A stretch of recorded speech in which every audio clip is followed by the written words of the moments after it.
Hello Jharkhand board के class 11th के प्यारे बच्चों, मैं हूं आप सबकी टॉपर भैया। और आज की इस वीडियो में हम आप सभी के लिए लेकर आ चुके हैं क्लास 11th के केमिस्ट्री का टॉप 40 इंपॉर्टेंट नहीं बल्कि एकदम फिक्स ऑब्जेक्टिव क्वेश्चन। आप सबको पता होगा कि आप सबका एग्जाम 26 फरवरी को होने वाला है और हम आपको देने वाले हैं क्लास 11th के, है ना, फिजिक्स, केमिस्ट्री और इंग्लिश। हम ये तीन सब्जेक्ट आपको पढ़ाते हैं, ठीक है। तो ये तीनों सब्जेक्ट का हम आपको देने वाले हैं क्या चीज़, तो 10-10 सेट, ठीक है। और आप 10-10 सेट मात्र कर लीजिएगा, नहीं 40 दिन 400 क्वेश्चन कर लीजिएगा।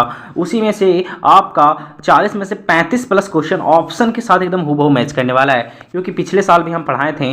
तो इस बार तो 35 प्लस बोल रहे हैं ना, पिछले बार 11th में जो हमारा वीडियो दिए थे उसमें से आपका 40 में से 38 क्वेश्चन ऑप्शन के साथ मैच किया था। तो इस बार एकदम 100% 35 से प्लस मैच करने वाला है। तो एकदम पूरा पूरी क्या कर लेना है, तो चीज़ों को रट लेना है। और सारा सेट हम आपको बिल्कुल फ्री में दे रहे हैं ना। इसका आप चाहते हैं कि पीडीएफ मिल जाए, तो आपको करना यह है कि आपको प्ले स्टोर में जाना है। कहाँ जाना है, प्ले स्टोर में, और वहाँ पे टारगेट टॉपर 95, है ना, टारगेट टॉपर 95 ऐप को डाउनलोड करना है। क्या करना है, टारगेट टॉपर 95 ऐप को डाउनलोड करना है। फिर न्यू यूजर पर क्लिक करके रजिस्टर कर लेना है। रजिस्टर करने के बाद आप सभी को जाना है प्रीवियस ईयर के सेक्शन में, ठीक है। प्रीवियस ईयर के सेक्शन में आपको हमारा जितना भी सेट का वीडियो हम यहाँ पर बनाएंगे वहाँ पे अपलोड कर देंगे और वो आपको मिल जाएगा बिल्कुल फ्री में, ठीक है। तो टेंशन नहीं लेना है। तो हम लोग बिना समय गवाए सीधा हम लोग क्वेश्चन पे आते हैं, ठीक है।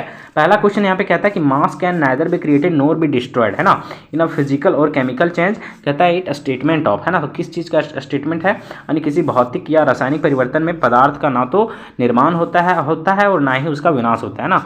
द्रव्यमान का नहीं निर्माण होता है, ना ही विनाश होता है। तो ये law of conservation of mass है ना, द्रव्यमान संरक्षण का नियम है ये। तो इसका सही आंसर हो जाएगा आपका ऑप्शन नंबर ये, ठीक है प्यारे दोस्तों। दूसरा क्वेश्चन सबसे इंपॉर्टेंट क्वेश्चन, हम बोल रहे हैं ना एकदम हूबहू आएगा, ऑप्शन भी नहीं चेंज होगा। तो पूरा एकदम रट के जाना है, ठीक है। बाकी लास्ट में आपको एग्जाम से पहले हम आपको 100 क्वेश्चन का 2 वीडियो देंगे, है ना। तो उससे एकदम तो फंसना ही फंसना है। और कुछ PYQ बोलिएगा तो करा देंगे, नहीं भी तो इसमें सब कुछ है, ठीक है। कहता molar mass of NH3 is, NH3 का मोलर मास क्या होता है, NH3 का मोलर द्रव्यमान क्या होता है ना, NH3 है। नाइट्रोजन का मास होता है आपका 14, कितना होता है 14, और एक हाइड्रोजन का 1, 3 हाइड्रोजन का 3, तो 14 और 3 17 हो गया ना। तो ऑप्शन नंबर सी यहाँ पे हम लोग का क्या हो जाएगा, सही हो जाएगा, ठीक है दोस्तों। ये भी बहुत ज़्यादा इंपॉर्टेंट क्वेश्चन कि how many neutrons are present in nucleus, ठीक है। आयरन दे दिया है, आयरन का न्यूक्लियस में बोल रहा है कि यहाँ पे कितना न्यूट्रॉन्स प्रेजेंट है। न्यूट्रॉन्स का फॉर्मूला होता है आपका A-Z, ये मतलब एटॉमिक मास, एटॉमिक मास हमेशा ऊपर में रहता है, ठीक है। तो 56 माइनस जेड मैंने एटॉमिक नंबर, एटॉमिक नंबर हमेशा नीचे रहता है। तो 56 में हम लोग 26 घटाएंगे, 6 में 6 घटा कितना बचेगा बाबू 0, 5 में 2 घटेगा कितना बचेगा 3, तो 30 इसका सही आंसर होगा, यानी ऑप्शन नंबर सी यहाँ पे हम लोगों का सही आंसर हो जाएगा कि कितना न्यूट्रॉन्स प्रेजेंट रहेगा इसमें, तो आपका 30, ठीक है। हमेशा ही करना, जब भी न्यूट्रॉन्स बोलेगा तो फॉर्मूला भूल भी जाएगा तो ऊपर वाला से नीचे वाला घटा देना, ठीक है। अगला क्वेश्चन देखिए बहुत इंपॉर्टेंट है, कहता है electronic configuration of F- is, fluorine minus का इलेक्ट्रॉनिक कन्फिग्रेशन क्या होगा, यानी आयन F- का इलेक्ट्रॉनिक विन्यास क्या होगा। देखो फ्लोरीन का एटॉमिक नंबर जनरली होता है 9 और F- से मैंने 1 इलेक्ट्रॉन ले लिया, तो इसके पास अब कितना इलेक्ट्रॉन आ गया, 10 इलेक्ट्रॉन आ गया, है ना। 10 इलेक्ट्रॉन है तो इलेक्ट्रॉनिक कन्फिग्रेशन करेंगे 1s2, 2s2 और 2p6, तो 6 और 4 10, ये आता है ना इलेक्ट्रॉनिक कन्फिग्रेशन करने।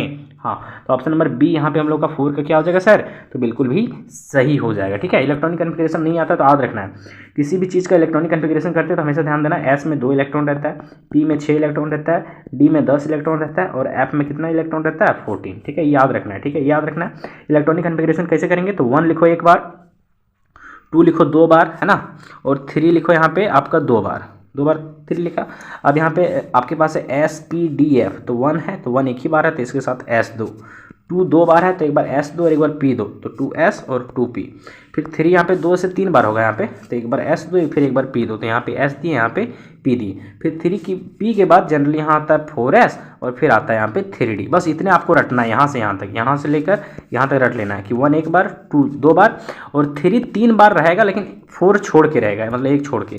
इसमें 2 इलेक्ट्रॉन, इसमें 6 इलेक्ट्रॉन, P है ना, P में 6 इलेक्ट्रॉन, S में फिर 2 इलेक्ट्रॉन, P में 6 इलेक्ट्रॉन, S में 2 इलेक्ट्रॉन और D में कितने इलेक्ट्रॉन है देखिए यहाँ पे 10 इलेक्ट्रॉन, ठीक है। बस इतने आपको रट लेना है, इसी में से आपका इलेक्ट्रॉनिक कन्फिग्रेशन एग्जाम में आएगा, इससे बाहर नहीं आएगा, ठीक है।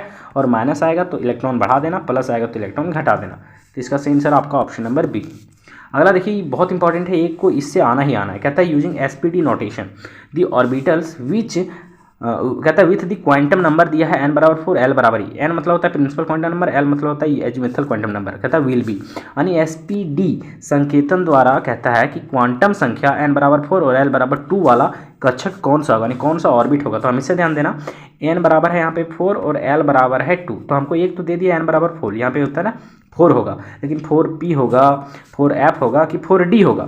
तो हमेशा ध्यान देना, ये वाला वैल्यू हम आपको हर बार बताते हैं कि l का वैल्यू जब रहेगा 0 तो समझना है s, l का वैल्यू जब रहेगा 1 तो समझना p, l का वैल्यू जब रहेगा 2 तो समझना d, और l का वैल्यू जब रहेगा 3 तो समझना f। बस ये 4 ही को आपके एग्जाम में आएगा, इससे बाहर नहीं आएगा, एकदम रट के जाना है इसको, ठीक है। तो n का वैल्यू 4 है और l का वैल्यू 2 है, तो l का वैल्यू 2 मतलब होता है d, तो ये हो गया आपका 4d। तो ऑप्शन नंबर सी यहाँ पे 5वां का क्या हो जाएगा, सही हो जाएगा। कितना आसान है सर, एकदम इसको कॉन्सेप्ट को भी बताते चलना है, पूरे यूट्यूब पर आपको ऐसा एक्सप्लेन करके कहीं नहीं मिलने वाला है, ठीक है। अगला क्वेश्चन देखिए, यहाँ पे 6 नंबर क्वेश्चन बोलता है कि sodium belongs to which block in the periodic table, है ना, यानी आवर्त सारणी के किस ब्लॉक के अंतर्गत सोडियम आता है। तुम लोग ये नहीं देखना भैया कैसे बनाएंगे, पीरियोडिक टेबल नहीं याद है, अरे गधा, बस आपको 1 से 30 तक क्या कर लेना है, एटॉमिक नंबर याद कर लेना है, ठीक है। तो सोडियम का एटॉमिक नंबर कितना होता है बाबू, 11। अब इसका इलेक्ट्रॉनिक कन्फिग्रेशन करो, अभी जो बताएं सो 1s2 2s2 फिर 2p6, तो 6 और 4 10 हुआ, लेकिन यहाँ है 11, तो 2 के बाद क्या आता है सर 3, दो बार हो गया ना, तब आएगा 3s1, ठीक है। तो लास्ट इलेक्ट्रॉन कहाँ गया देखो s वाला में, तो ये किस ब्लॉक का रहेगा, s ब्लॉक वाला। आंख बंद करके मारो क्या चीज, s ब्लॉक। समझ में आया, एकदम तरीका से चलना है, ओरी बोरी आंसर रटना नहीं है, ठीक है। पूरे यूट्यूब वाला खाली आपको आंसर बता रहा है तो उस पर ध्यान नहीं देना आपको, ठीक है। हम किसी का बुराई नहीं कर रहे हैं, हम सच्चाई बता रहे हैं ना, तो किसी को बुरा लगेगा तो अलग की बात है, ठीक। जो रियल बात है वो हम बता रहे हैं, यूट्यूब पर खाली व्यूज के लिए जो आ रहा है उसके लिए डर नहीं है, और हम आपको सबसे सटीक बताते हैं, यही कारण है कि अभी पूरे यूट्यूब पर सबसे टॉप में हमारा यूट्यूब चैनल है। ये आप लोगों का प्यार के कारण है, मेरे में क्या ही औकात है कि नहीं बाबू। तुम लोग भाई बहन हम मानते हैं, हम टीचर हमको नहीं बनना, तुम लोग का भाई बहन बन के रहना, ठीक है। कहता है general outer electronic configuration of F block element, सबका याद रखना है, एस का, पी का, डी का और एफ का, जनरल इलेक्ट्रॉनिक कन्फिग्रेशन, इस चारों का याद रखना है कि एस ब्लॉक का क्या होता है, पी का क्या होता है, डी का क्या होता है, एफ का क्या होता है ना। तो यहाँ पे आपको पूछा है आपका एफ ब्लॉक का, तो एफ ब्लॉक का होगा आपका ऑप्शन नंबर बी, रट लेना, n-2f 1 से 14, n-1d 0 से 1 और ns2, एकदम रट लेना, ऑप्शन नंबर बी सही होगा। एफ ब्लॉक तत्व का सामान्य बाह्य इलेक्ट्रॉनिक विन्यास क्या होगा, तो आपका ऑप्शन नंबर बी, एकदम रट लेना इसको, ठीक है। अगला क्वेश्चन बोलता है the bond order of H2 is, H2 का बॉन्ड ऑर्डर हमेशा 1 होता है, इसको भी रटे लेना है, ठीक है। वैसे इसका फॉर्मूला होता है, यहाँ पे बॉन्ड ऑर्डर निकालने का फॉर्मूला होता है नंबर माइनस ये number of bonding electron minus number of anti bonding electron divided by 2, ठीक है। तो यहाँ पे इसका जो आंसर आएगा वो आ जाएगा 1, क्यों, क्योंकि बॉन्डिंग इलेक्ट्रॉन इसमें 2 रहता है, एंटी बॉन्डिंग इलेक्ट्रॉन 0 रहता है, तो उतना हम यहाँ डीप में नहीं जाएंगे वरना आपको समझ में नहीं आएगा। तो 8वां का सही आंसर होगा आपका ऑप्शन नंबर ए। कहीं बच्चों को समझना होगा तो अगले वीडियोज़ में हम जो बनाएंगे ना, तो फिर से बॉन्ड ऑर्डर का क्वेश्चन आएगा तो वहाँ पे बता देंगे कि बॉन्ड ऑर्डर कैसे निकलता है सो, ठीक है दोस्तों। तो 8वां का यहाँ पे सही आंसर हो जाएगा आपका पहला, ठीक है। चलिए आगे बढ़ जाए, ये नंबर। अगला देखिए 9 नंबर क्वेश्चन बोलता है this shape of SF4 is, बहुत इंपॉर्टेंट, सीसॉ शेप, है ना, यानी SF4 की आकृति कैसी होती है, तो आपका सीसॉ यानी होता है आपका टेकुली, ठीक है, जिसको ढेकुली जो भी बोलते हैं। तो ऑप्शन नंबर सी यहाँ पे हम लोग का क्या हो जाएगा सर, सही हो जाएगा। अगला बोलता है number of lone pair of H2O is, यानी कि H2O में एकाकी युग्मों की संख्या कितनी है। देखो H2O है, H2O कैसे बना, वो फिर यहाँ पे H और यहाँ पे H। आपको पता है ऑक्सीजन का एटॉमिक नंबर होता है 8, ऑक्सीजन का 8 है ना होता है सर, पहला ऑर्बिट में 2 इलेक्ट्रॉन, दूसरा ऑर्बिट में 6 इलेक्ट्रॉन, तो लास्ट ऑर्बिट वाला इलेक्ट्रॉन पार्टिसिपेट करता है, तो 1 इलेक्ट्रॉन यहाँ पे काम किया, 1 इलेक्ट्रॉन यहाँ पे काम किया, तो बच गया कितना, 4 इलेक्ट्रॉन, तो 1 2 3 4, तो 2 इलेक्ट्रॉन का 1 लोन पेयर बनता है, तो यहाँ पे कितना लोन पेयर बचा, 2 लोन पेयर। तो ऑप्शन नंबर बी यहाँ पे हम लोग का क्या है, सही है। बहुत सारा मास्टर एकदम बताता है फॉर्मूला, अरे फॉर्मूला क्या है, डायरेक्ट जब बन रहा है तो है कि नहीं। अगला क्वेश्चन 11 नंबर क्वेश्चन आपके एग्जाम में नहीं पूछेगा क्योंकि ये सब सिलेबस से दिया, हटा 12 नंबर पे नहीं पूछेगा। अब आते हैं हम लोग 13 नंबर पे, ठीक है। 13 नंबर क्वेश्चन बहुत ज़्यादा इंपॉर्टेंट क्वेश्चन, क्या बोलता है देखो, ये सबसे इजी क्वेश्चन, कहता है एक थर्मोकेमिकल इक्वेशन है ना, यानी कि एक ऊष्मा रासायनिक समीकरण है जो दे दिया H2 बना रहा है, यहाँ पे 2H बना रहा है, जहाँ पे देखो डेल्टा AH0 दे दिया है वैल्यू, यहाँ पे देखो यहाँ पे दे दिया है ये, तो ये वाला ही पहले वाला ये किसमें है, एंथैल्पी ऑफ कंबसन, यहाँ सी आ गया, नहीं एंथैल्पी ऑफ एटमाइजेशन, हाँ यही एकदम डायरेक्ट सही मारो, ऑप्शन नंबर बी। समझ में आ गया कुछ, है ना। यही यहाँ पे देखो बहुत बार क्या होता है कि एंथैल्पी ऑफ एटम है, यहाँ कंबसन है तो यहाँ पे दे देगा आपको सी, है ना, ये सबसे आसान है पहचानने का। एंथैल्पी ऑफ सॉल्यूशन है तो यहाँ दे देगा एस, ठीक है, सबसे इजी ट्रिक है पहचानने वाला, और ये सिर्फ हम ही बताएंगे आपको। तो enthalpy of atomization option number B यहाँ पे क्या हो जाएगा, सही हो जाएगा। 14 नंबर क्वेश्चन देखो, यहाँ पे बहुत सारा बच्चा इसको गलती करेगा, कहता है enthalpy of reaction is equal to, यानी कि अभिक्रिया की एंथैल्पी किसके बराबर होता है। तो हमेशा ध्यान देना कि जो बॉन्ड एनर्जी होगा किसका, प्रोडक्ट का, माइनस बॉन्ड एनर्जी किसका होगा, तो रिएक्टेंट का। लेकिन यहाँ पे प्रोडक्ट माइनस रिएक्टेंट एक भी नहीं दिया, ये तो प्लस वाला थी तो वैसों गलत है, भागा वाला वैसों गलत है।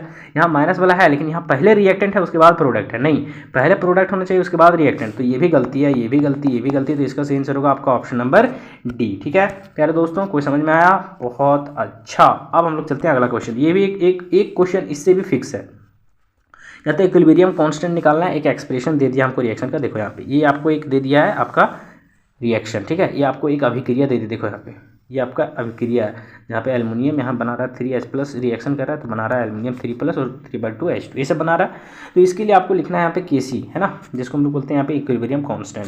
तो Kc बराबर हमेशा ध्यान देना, इसका तरीका क्या होता है कि Kc बराबर यहाँ पे होता है प्रोडक्ट का कंसंट्रेशन डिवाइडेड बाय रिएक्टेंट का कंसंट्रेशन। कंडीशन ये है कि आपको सॉलिड और लिक्विड का नहीं लेना है ना, कंसंट्रेशन 1 होता है इसलिए नहीं लेना है। तो लेना किसका है, तो सिर्फ गैस का लेना है और एक्वस का लेना है, दो ही चीज़ों का लेना है। तो सबसे पहले तो ये सॉलिड है, इसका कंसंट्रेशन हम लोग लेंगे नहीं, एल्युमिनियम का ये खत्म हो गया। हाँ, इन तीनों का हम लोग लेंगे, लेकिन एक चीज़ और ध्यान देना, इसका कॉफिशिएंट इस पर के पावर में चढ़ जाता है। तो पहले किसका कंसंट्रेशन, पहले रिएक्टेंट का कंसंट्रेशन, तो पहले रिएक्टेंट का कंसंट्रेशन फिर इसका कंसंट्रेशन, है ना, इंटू रहेगा यहाँ पे, और ये 3/2 इसके चल जाएगा पावर में, ठीक है। और डिवाइडेड बाय आपका ये प्रोडक्ट का कंसंट्रेशन डिवाइडेड बाय रिएक्टेंट का, रिएक्टेंट ये बोला तो लेंगे नहीं, लेंगे सिर्फ किसको, H+ को, और इसका पावर हो जाएगा 3, क्यों, यहाँ पे 3 इसका कॉफिशिएंट है। तो ऐसा आप देखिएगा तो आपका ऑप्शन नंबर बी में ही सिर्फ सही नजर आएगा आपका, ठीक है, बाकी सारा गलत है। बोल गलत क्यों है सर, देख लो यहाँ पे सॉलिड को लेना नहीं, ऑप्शन ये में ले लिया, वैसे गलत है, ठीक है, ये गलत हो गया। पहले लेना है किसको, तो पहले लेना है यहाँ पे प्रोडक्ट को, एल्युमिनियम और H2 को, तो एल्युमिनियम और H+ को ले लिया, तो ये तो वैसे गलती हो गई, ठीक है। तो आपका सही आंसर है ऑप्शन नंबर बी। क्यों, क्योंकि यहाँ पे देखो Al3+ लिया है, यहाँ पे H2 लिया है, देखो H2 लिया है, और फिर इसको नहीं लिया है, देखो खाली इसको लिया है एक्वस वाले पे, तो सही है ना। तो इसको एकदम रट के जाना है, एगो इस कॉन्सेप्ट पर आएगा ही आएगा, हो सकता है हो बहु आ जाएगा। कहता है formula for conjugate base of species, ये वाला हम ट्रिक से आपको हमेशा बताते हैं। कहता है कि फॉर्मूला बताना conjugate base of species HF, है ना, HF का कॉन्जुगेट बेस क्या होगा। तो हम क्या बोलें कि एक होता है आपका एसिड माने अम्ल, और एक होता है आपका बेस यानी होता है आपका क्षारक।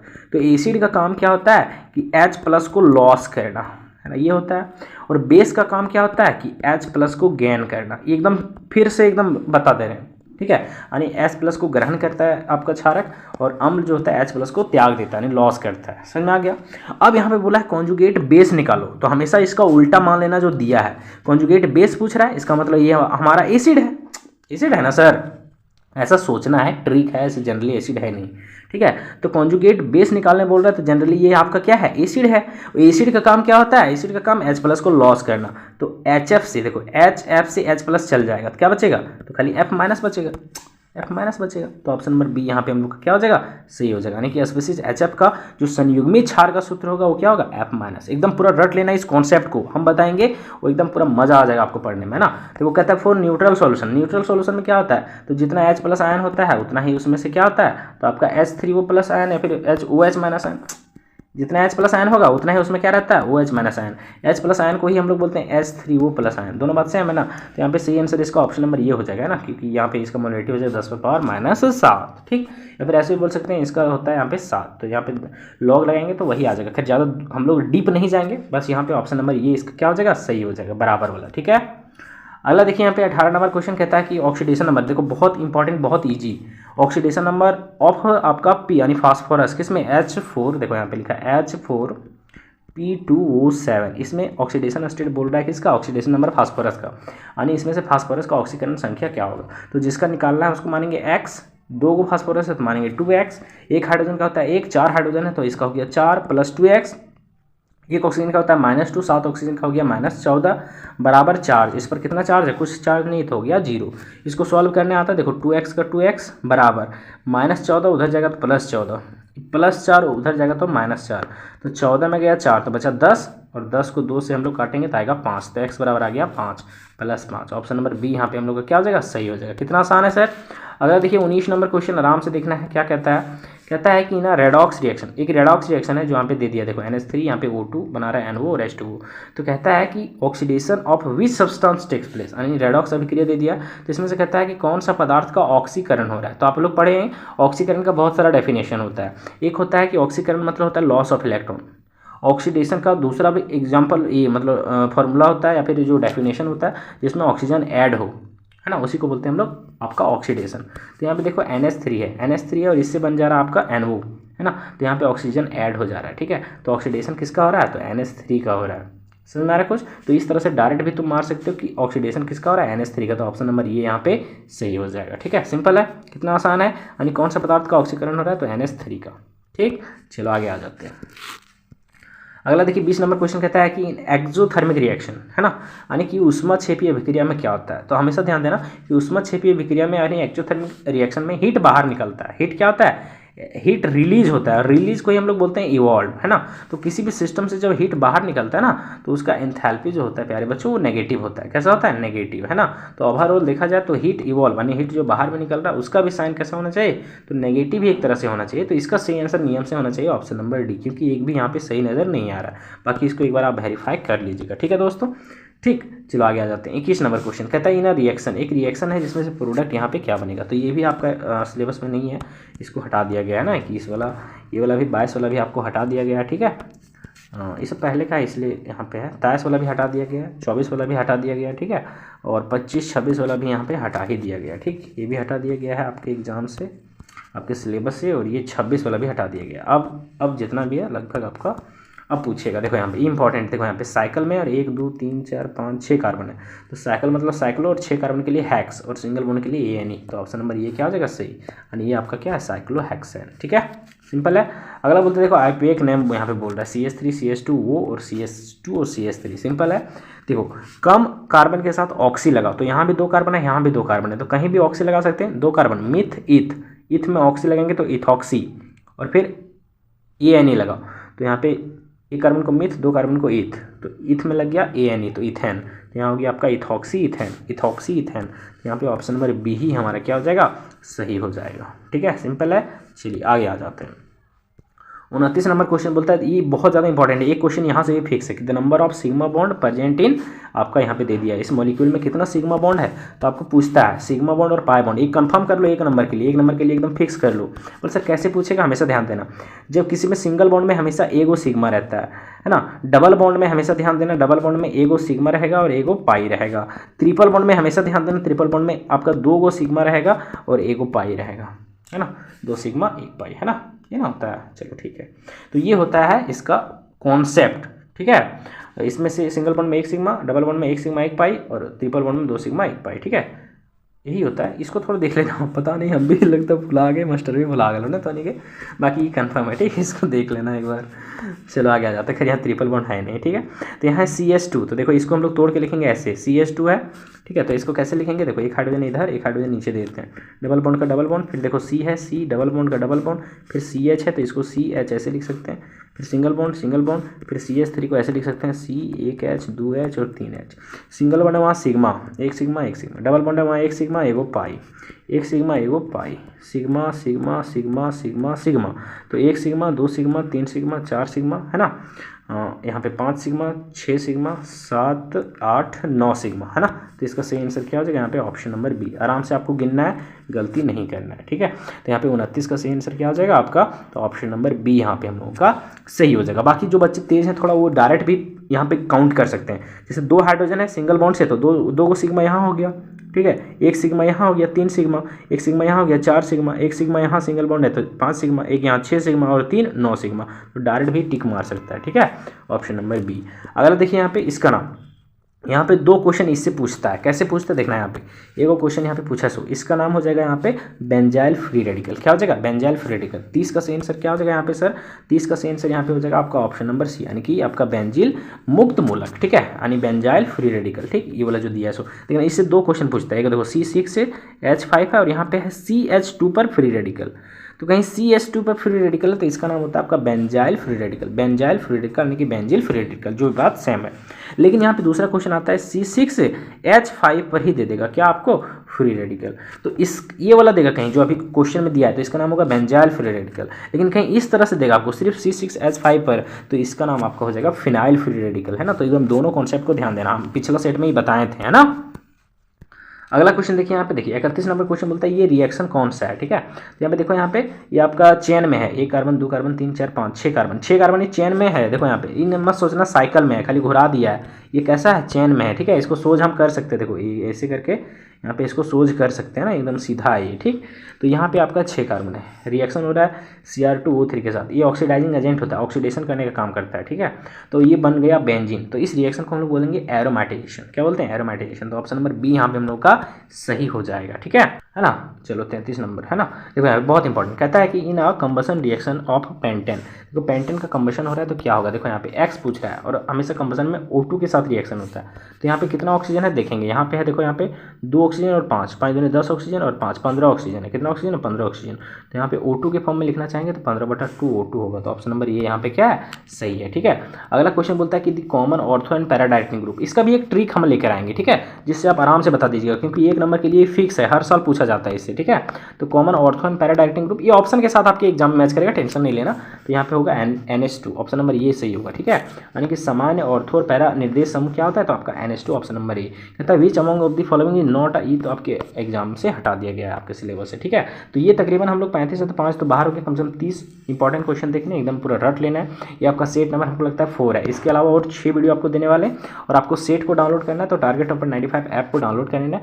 वहाँ से आपको प्रीवियस ईयर के सेक्शन में जाके आराम से सारा सेट का हम अभी अपलोड कर देना जस्ट, ठीक है प्यारे दोस्तों। चलिए फिर मिलते हैं आपके नए वीडियोज़ में।